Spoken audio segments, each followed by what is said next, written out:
শুভ সন্ধ্যা বন্ধুরা, সবাইকেই জানাচ্ছি নতুন আরেকটা ভ্লগে অনেক অনেক স্বাগত। বুক ভরা ভালোবাসা, বড়দের জন্য প্রণাম রইল। সবাই কেমন আছো বলো তো? আশা করছি সবাই তোমরা খুব ভালো আছো, সুস্থ আছো। ভগবানের কাছে প্রার্থনা করবো তোমরা সবাই যেন খুব ভালো থেকো, সুস্থ থেকো। আমরাও ভালো আছি তোমাদের ভালোবাসার আশীর্বাদে, ভগবানের আশীর্বাদে। তো এই তো দিদি বাড়িতে আগের দিনের ভ্লগে তোমরা দেখেছিলে যে আমি দিদি বাড়ি ঢুকেছিলাম শ্বশুরবাড়ি থেকে। তারপরে এদিকে দিদি বাড়ি ঢুকলাম ব্যাংকের কাজ করার পর। তো কাজ যেহেতু কমপ্লিট হয়ে গেছে তো দিদি বললো ওইদিকে ঢুকে যা। তো ঢুকলাম, তো আর কিছুদিন ছাড়বে না বলে থাক আজকে। ভেবেছিলাম যে সোনুকে কটা খাইয়ে চলে যাব, কিন্তু না, কিছুতে যাওয়া হলো না। দেখো কত সুন্দর ফুল ফুটেছে দিদি বাড়িতে। রাত্রেবেলা খাওয়া দাওয়া কমপ্লিট করে শুয়ে পড়েছিলাম, পরদিনকে সকালবেলায় দেখো ফুলগুলো এত সুন্দর লাগছে, কী আর বলবো। সোনুকে বোধহয় বলেছিলাম এই ফুলগুলো একটু দেখাতে, ওই মনে হয় দেখিয়েছিল, মানে ওকে বলেছিলাম, ওই দেখিয়েছে না কাউকে দিয়ে দেখিয়েছে জানি না। এই জন্য কিন্তু এরম করে মানে এত জুম করে একটু এদিক সেদিক করে দেখাচ্ছে। আমি হলে হয়তো আর একটু অন্যভাবে দেখাতাম, কিন্তু যাই হোক অতটাও খারাপ হয়নি। তারপরেও কিন্তু বেশ ভালোই লাগছে। যাই হোক, তো এবারে চলো খাওয়া দাওয়া করতে বসে পড়েছি। দেখাই কি সবজি, এই যে শোলা কচু ভাজা, মাছের ঝোল, কাঁচকলা, এবার একটু ওদের এসে প্রচুর লতা, আর তার সাথে দেবো। চলো এখন ঝটাপট খেয়ে বেরোবো, টিউশন আছে ওর। কি ব্লাড হয়ে গেল, এইটা তো ফেভারিট।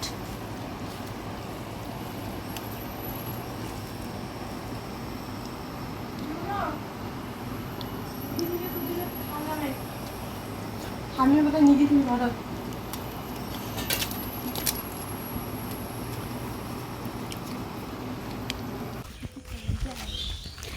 দিদি ওরা যাচ্ছে আমাকে এখন এগিয়ে দিতে। হ্যাঁ শোনো বাবু, চলো নাকি টিউশন আছে বলতেছি।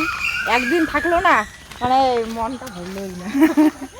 একদিন থাকলে মন ভরে না, একদিন থাকলে ভালো লাগতো, থাকেই না। বলছে যে টিউশন আছে। টিউশন এখন স্কুল নেই তো, এই যে টিউশন আছে। আগে স্কুল ছিল তো আরও চাপ ছিল।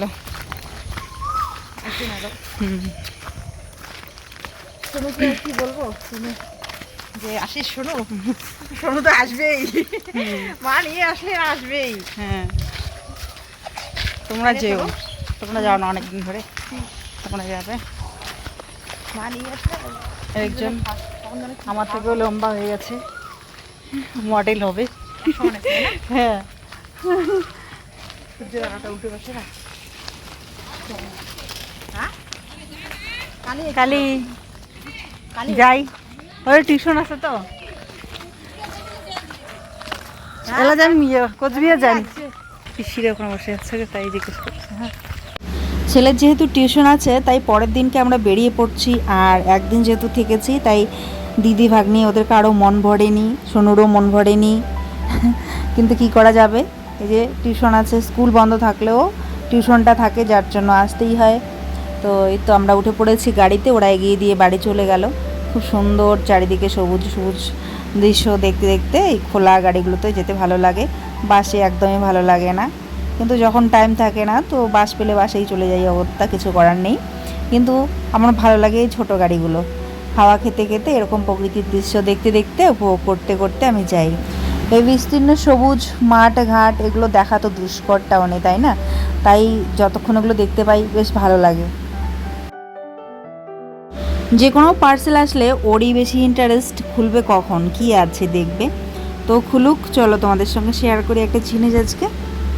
তো এটা হচ্ছে আমার বান্ধবীর দেওয়া একটা গিফট। এর পিছনেও কিন্তু একটা খুব ভালো স্টোরি রয়েছে, যেটা হচ্ছে সেদিনকে ব্লগে আমি বলেছিলাম যে আমার না ভূতে ভয় লাগে একটু, মানে মাঝে মধ্যে কী সব স্বপ্ন পেতাম, পেয়ে ভয় লাগতো আর কি। তো তার জন্য যেদিনকে ভয় লাগে সেদিনকে আমি লাইট অন করেই শুই। আর এর আগের যে আমার চার্জারটা ছিল সেখানে না মানে লাইটের ব্যবস্থা ছিল, খুব স্মুথ একটা লাইট ছিল, যেটা মানে লাইটের কাজও করে আবার ওটা কিন্তু চার্জিংও করে। তো ওই চার্জারটা হচ্ছে খারাপ হয়ে যায় একদিন, ওই ভোল্টেজ বেশি বেড়ে গেছিলো, তো সেই কারণে চার্জারটা হয়ে যায় খারাপ। আর তারপর থেকে আমার তো মানে হালকা লাইট ঘরে নেই, তো তখন কি করি, ভয় যেদিনকে লাগে তো বড় লাইটটাই জ্বালিয়ে দিয়ে শুতে হয়। তো সেদিনকে ছন্দা এসে আবার যা কাহিনী শুনিয়েছিল দেখিয়েছিল, তো আরও ভয় বেশি লেগে গেছে। রাত্রেবেলা আমরা লাইটটা অন করেই শুয়েছিলাম, আর সেটা ব্লগে আমি বলেছিলাম। সেটা শোনার পর আমার যে ফ্রেন্ড আছে সে আমার জন্য এই গিফটটা পাঠিয়ে দিয়েছে। খুবই কিউট একটা গিফট, দেখতেই পাচ্ছ। আমার সব থেকে ভালো লেগেছে এই যে দেখতে পাচ্ছ লর্ড গণেশা, খুব ভালো লেগেছে আমার। রাত্রেবেলা যখন আমি শুই তখন চারিদিকে একটা মৃদু মিষ্টি আলো তো ছড়িয়ে পড়েই, তার সাথে এই যে ছায়াটা দেখা যায় না গণেশজির, তো খুব ভালো লাগে এটা। তখন মানে আলাদাই একটা পজিটিভ ভাইব চারিদিকে ছড়িয়ে পড়ে। আর এটার উপরে কিন্তু কর্পূর দেওয়া যেতে পারে, আর তারপর নাকি খুব সুন্দর একটা স্মেল বেরোয়, যেটা ও আমাকে বলল। তো আমি অবশ্যই এটা সেভাবেই ইউজ করব। থ্যাংক ইউ অর্পা, ভীষণ সুন্দর হয়েছে, ভীষণ কিউট হয়েছে, অনেক পছন্দ হয়েছে আমাদের। আর গিফটটা বড় কথা নয়, এই যে অন্তর থেকেও আমাকে এত বোঝে, আমার ভালো মন্দটা বোঝে, এতটা ভালোবাসে আমাকে। আমি ভীষণ লাকি আর থ্যাঙ্কফুল ভগবানের কাছে যে আমি এরকম একটা ফ্রেন্ড পেয়েছি। আর লোকে বলে না যে হচ্ছে কলেজ লাইফ বা স্কুল লাইফ, কলেজ পরে কথা, কলেজে সেরকম মানে বন্ধুত্ব হয় না, আমার হয়নি আর কি, আমি অন্যদের কথা বলতে পারবো না। কিন্তু স্কুল লাইফে খুব ভালো বন্ধুত্ব হয়েছিল কয়েকজনের সঙ্গে। তার মধ্যে সবিতা আছে, সায়রা আছে, আরও বেশ কিছু মেয়েরা ছিল। তারপরে কিন্তু আর মানে সেরকম বান্ধবী আমি খুঁজে পাই না বললেই চলে। আমি ভেবেই নিয়েছিলাম হয়তো বিয়ের পর আর কোনো বন্ধুত্ব হয় না সেরকমভাবে, মানে মনের ভিতর থেকে যে গাঢ় একটা বন্ধুত্ব সেটা হয়তো আর কোনোদিন হবে না। উপরে ওই হাই হ্যালো কথা বলা এতটুকুই বোধহয় হয়, কিন্তু গভীর থেকে বোধহয় আর বন্ধুত্ব হবে না ওই স্কুলবেলাকার মতো। কিন্তু সেটা আমার যে ভুল ধারণা ছিল তা যে সত্যি প্রমাণিত। বেশ কিছু দিদি পেয়েছি, বোন পেয়েছি, তারপরে এরকম বন্ধুত্ব পেয়েছি, আর তার সাথে তোমাদের মতো এত ভালোবাসা দেওয়ার মতন একটা সুন্দর পরিবার পেয়েছি। সত্যি আমি খুব লাকি। কারণ সবাই বলে বিয়ের পর বা এই বয়সে কিন্তু আর সেরকম মানে ঘনিষ্ঠ বন্ধুত্ব হয় না আগের মতো, স্কুল লাইফের মতো। কিন্তু সেটা সত্যি, সেই কথাটা এখানে ব্যর্থ হয়েছে। জীবনে যত বড় হয়েছি বুঝতে পারছিলাম সব কিছু, ততই দেখলাম চারিদিকে স্বার্থপরতার মেলা। আর জীবনে এত ঠোকর খেয়েছি, ঠোকর খেতে খেতে কাউকে আর বিশ্বাস করতে পারছিলাম না নতুন করে। কিন্তু তারপরেও এরকম একটা বন্ধুত্ব হবে আমার, এরকম একজন বান্ধবীকে পাবো, সেটা আমি কখনো কল্পনাতেও ভাবতে পারিনি। আজকে সন্ধেবেলায় আমরা চলে এসেছি জুডিওতে। সারাটা দিন তো অনেক ব্যস্ততায় কাটে, আর তারপর হচ্ছে এই সময়টা একটুখানি ফ্রি আমরা সবাই মহিলারা, কারণ সারাটা দিন কাজ করার পর বিকেলবেলাটা একটু রেস্ট নিতেও ইচ্ছে করে। কিছুক্ষণ রেস্ট নিয়ে আবার সন্ধেবেলার এই দুধ গরম, বাচ্চাকে খাওয়ানো, সন্ধ্যা প্রদীপ, হ্যাঁ এইসব কাপড় চোপড় ভাঁজ করা, এইসব করতে করতে তো অনেকটা টাইম চলে যায়। তারপর কিন্তু আমরা চলে এসেছি এখানটায়। আমার বান্ধবীর নিচের যে বান্ধবী আছে, ওর হাজব্যান্ড এসেছিলো 2-3 দিন হয়েছে, কালকে ওরা শপিং করে এসেছিলো। তো তারপরেও ওর কী যেন একটা নেওয়া বাকি ছিল, তাই ও আবার চলে এসছে জুডিওতে। আমাকে বললো চলো যাই।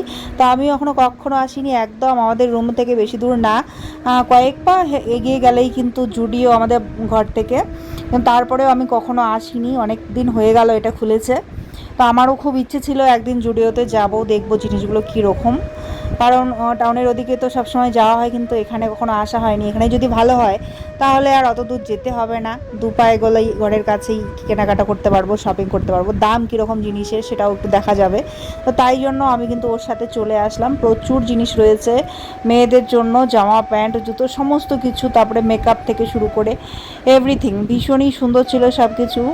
প্রাইস ছিল সব ধরনের প্রাইসের মধ্যেই জিনিস ছিল, কিন্তু বেশিরভাগ প্রিমিয়াম কোয়ালিটির, তো ওই জন্য ভালো জিনিস তো ভালো দাম হবেই। তবে হ্যাঁ, সব ধরনেরই মোটামুটি আছে আর কি। তো এখান থেকে আমরা দুটো নিয়ে নিয়েছি কালো ব্যাগ। আমি নিচ্ছিলাম, ও বলছে এটা আমি দেবো তোমাকে, আমি দেবো করে করে ও আমাকে দিয়ে দিল। ঠিক আছে, কালো একটা ব্যাগ। তোমরা এর পর দেখবে এটা নিয়ে আমি সবসময় ঘোরাফেরা করি, তো যে কোনো ব্লগে তোমরা দেখতেই পারবে বা কখনো ভালো করে দেখিয়ে দেবো। ঠিক আছে, তো আমরা দুজনে দুটো ব্যাগ নিয়ে নিয়েছিলাম। আমার সেরকম কিছু নেওয়ার প্ল্যান ছিল না, তো সেই জন্য আর কি আজকে সেরকম কিছু আমার নেওয়া হয়নি। ওই জন্য কী কী নিল একটু ঘোরাফেরা করে আমরা চলে যাব। আর আবিরবাবু দেখো ভীষণই এনজয় করছে, ও তো মানে কোথায় লুকোবে কোথায় না লুকোবে জামা কাপড়ের ভিতরে। আর ওর মতো বয়সের যে একটা ছোট মেয়ে এসেছিলো, ওর সাথে বেশ কিছুক্ষণের মধ্যেই ওর বন্ধুত্ব হয়ে গেল, দুজনে লুকোচুরি খেলছে, মজা করছে। তো আমরা উপরে চলে আসলাম। আর হ্যাঁ, তোমাদের দেখালাম না সন্ধ্যাবেলা নিচে একজন পড়ে গেছে, বাইক শুদ্ধ। তো তোমাদের বলি, তোমরা যারা বাইক চালাও স্কুটি চালাও একটু সাবধানে চালাবে। ঘটনাটা কি হয়েছে বলো তো, একটা পুরানা দেয়ালের সামনে থেকে গিয়ে স্টার্টটা যেই দিয়েছে, বাইক স্টার্ট করলে দেখবে একটা ভাইব্রেশন কিন্তু হয় জমিটার, তাই না? তো যেই কিনা স্টার্ট করেছে দেয়ালে কিন্তু লাগায়ও নি, মানে যিনি পড়েছেন তার বক্তব্য দেয়ালে লাগানোও হয়নি, কিন্তু দেয়ালটা ধপ করে ওনার পায়ে পড়ে গেছে, শরীরে পড়ে গেছে। মাথাটা ভাগ্যিস বেঁচেছিল, দেয়ালটা কারণ অত উঁচু ছিল না, সেজন্য পুরো হাফ বডিতে পড়ে যায় দেয়ালটা। আর একটা দেয়ালে বুঝতেই পারছো যতই পুরানা হোক যাই হোক ওটার কিন্তু ভারী ওজন থাকে, তাই না? এই লোহার রডগুলো থাকে, সিমেন্ট পাথর এগুলোর যে একটা তার মধ্যে এগুলো ভাঙাচোরা হয়ে পড়ে গেলে ওগুলো ধারালোও হয়ে যায়, তাই না? পায়ের অনেকটা অংশ কিন্তু ইনজুরি হয়ে গেছে, আর ক্ষত হয়ে গেছে, রক্তাক্ত অবস্থা, ভীষণই ভয় লাগছিলো দেখে। কিন্তু আমি এইসব কখনো শেয়ার করি না, তাই আজও করলাম না, ঘটনাটা শুধু শেয়ার করলাম যাতে তোমাদের সবাই যেন সতর্ক থাকো তার জন্যে। তো এরকম পুরানা দেয়ালের সামনে তোমরা কিন্তু কখনোই স্টার্ট দেবে না, বা যেন না লাগে। বাচ্চারাও অনেক সময় আমরা ভাবছিলাম, ভয় পাচ্ছিলাম, বাচ্চারা অনেক সময় সাইকেল চালায়, গিয়ে দেয়ালে যদি লাগিয়ে দিত, একটুখানি যদি লাগিয়ে দিত ব্যাস ওটা ভেঙে পড়তো কিন্তু। তো এখানে কিন্তু বড় মানুষের উপরে পড়েছে, তাও উনি এতটা ঘায়েল হয়েছেন, কিন্তু ছোট মানুষের উপরে পড়লে কি হতো সেটাই ভেবে সবাই আমরা খুব ভয় পাচ্ছিলাম।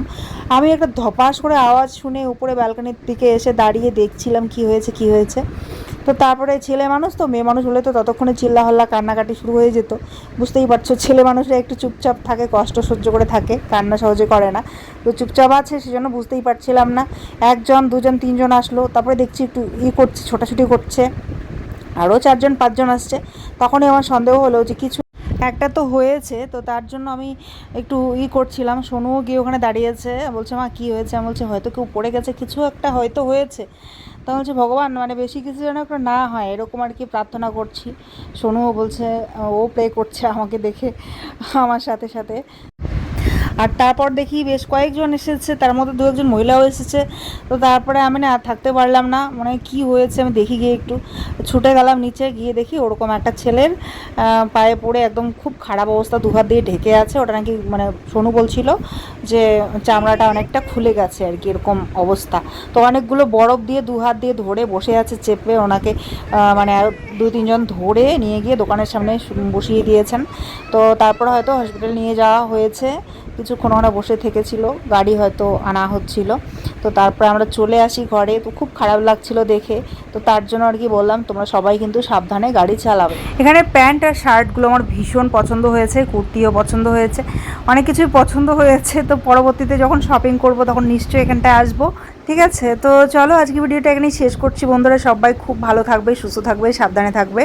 দেখা হবে পরবর্তী দারুণ আরেকটা ব্লগের সঙ্গে। অসংখ্য ধন্যবাদ ভিডিওটা দেখার জন্য বন্ধুরা, অনেক অনেক ভালোবাসা, বড়দের জন্য প্রণাম জানিয়ে আজকে ব্লগটা শেষ করছি। Tata, by. আর হ্যাঁ, ব্যাগটা চলো এখনই দেখিয়ে দিই, আবার কবে দেখাবো ভুলেই যাব। আর হ্যাঁ, আমি আমার ফ্রেন্ডকেও একটা গিফট দিয়েছি, যেটা তোমাদের বলাও যাবে না, দেখাও যাবে না, সিক্রেট। তো চলো ব্যাগটা দেখে নাও, খুবই সুন্দর কিন্তু ব্যাগটা হয়েছে। থ্যাংক ইউ সবিতা, ওর নাম। আমার স্কুল লাইফের বেস্টি যে ছিল তার নামও কিন্তু সবিতা, আর এও কিন্তু সবিতা।